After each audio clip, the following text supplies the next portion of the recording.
Welcome to the bold analysis. The tragedy of doing regional politics in the national government is already spelling a doom in the UDA government. And this time round, I got it right. It's UDA, not Kenya Kwanza. And that is from Raila Odinga's press briefing. I think I listened and they say that UDA government.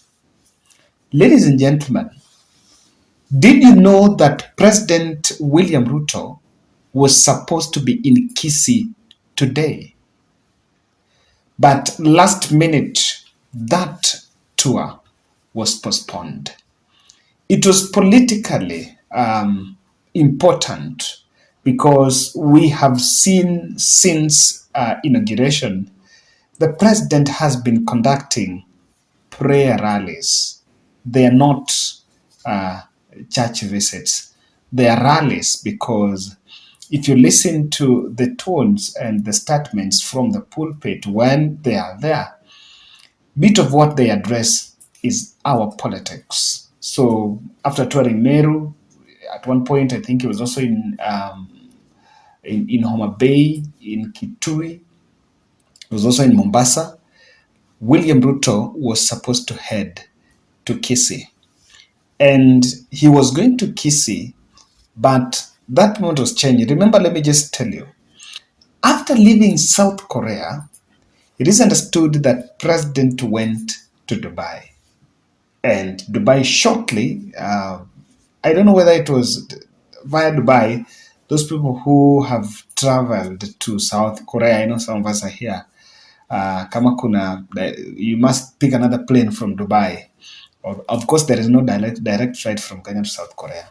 So he was in Dubai shortly, then flew back in the country. And when he flew back, Gashago was full with files and reports from meetings with the foreign missions that have been coming in the country. I need to say I reliably realized, or rather confirm, that indeed a number of members of parliament, who are members of parliament, of course, who are William Ruto's ally from Kisii region, are in Juba for the parliamentary games that is going on, including my good friend AC Okenyuri, who was nominated to the Senate recently. So that bit is what has also been said, that no one was to welcome him in Kisii.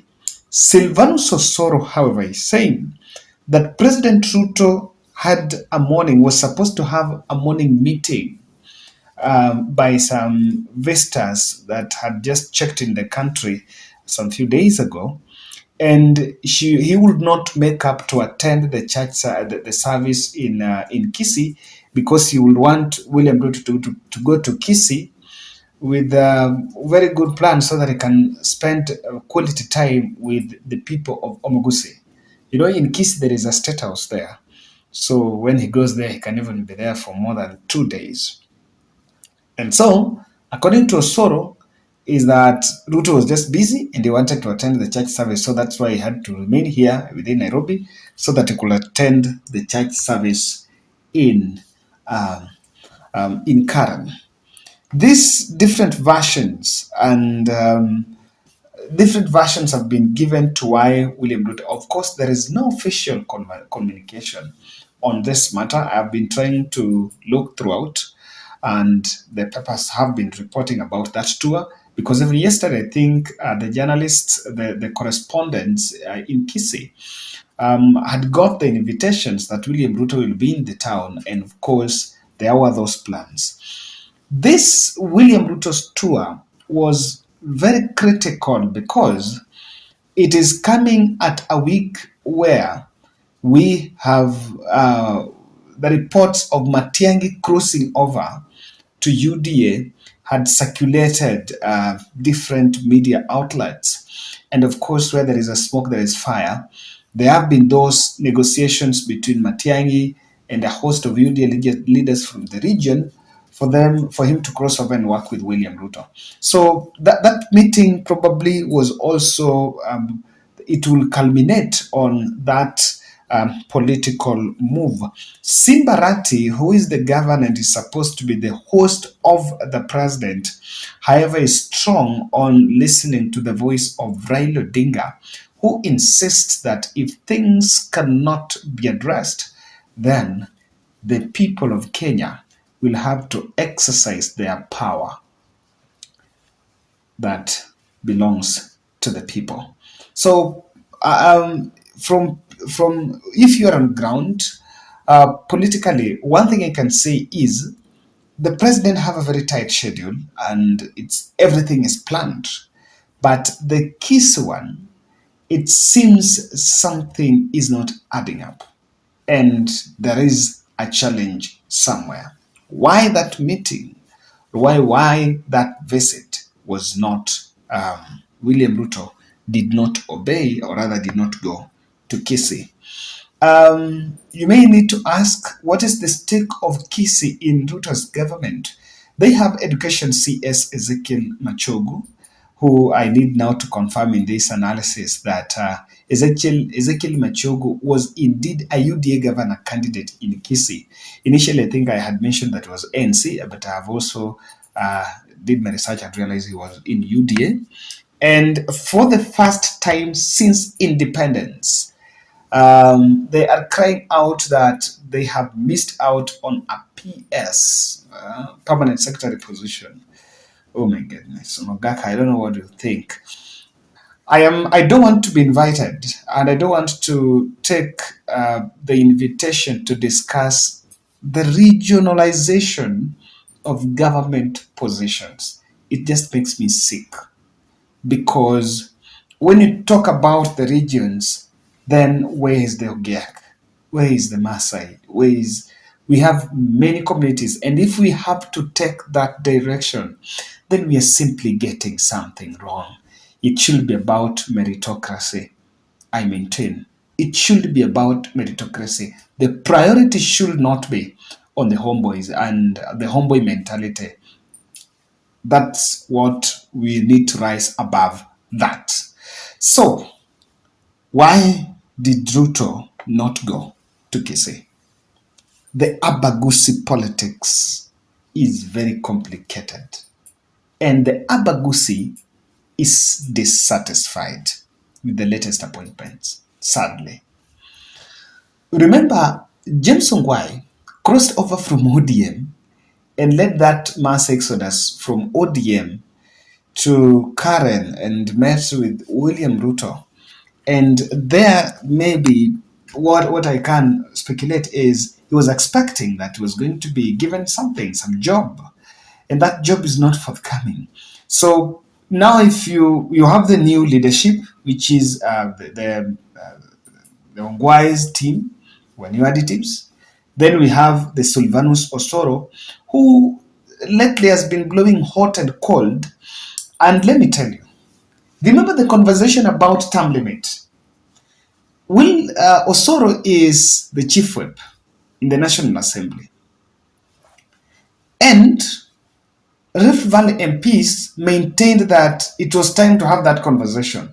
But Osoro became the first leader to comment and dismiss that. Actually, even during the Cherera ouster, he was being strategic and was mostly seen as trying to support Cherera, which is against his party position. So there is Camp Osoro, there is Camp Ongwae, and there is the elected leaders camp. Osoro is the party side. And I think then there is the governor. So there could be the protocols did not really work on the groundwork. The groundwork was not done well. So without that, they realized they needed to work on it. Being an ODM affiliated county, yes, Kisii is a very peaceful county, but they have a governor by the name Simba Arati. Simba Arati is closest to Raila Odinga. Ruto might have been advised that with Raila Odinga announcing that people can go to the street, the population is a bit polarized and he might face a backlash. Other people will call it hostility.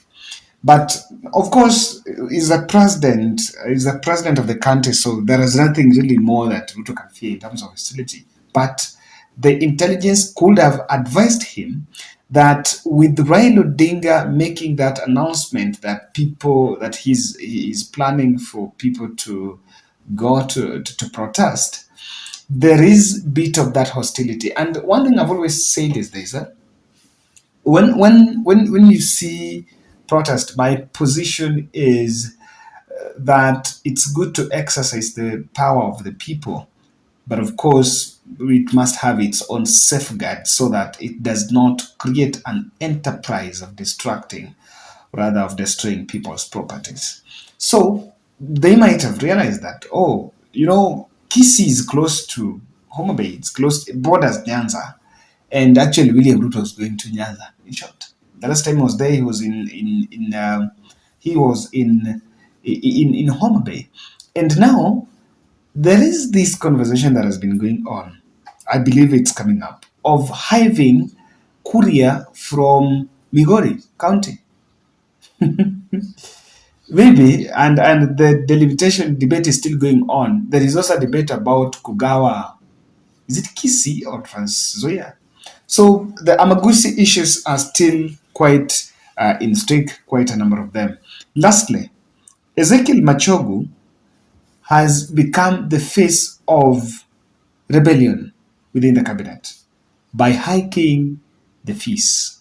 And it's a policy, I think it's a policy circular on hiking the secondary school fees, I think, for the boarding schools. And that has created a perception that government is hurting the hustlers. Ruto might also just make a deliberate effort to, at least now, for now, limit the association, that public association of that CS, and so that you avoid bit of that visibility amongst the people of Kenya. That's my take, and let's meet in the next.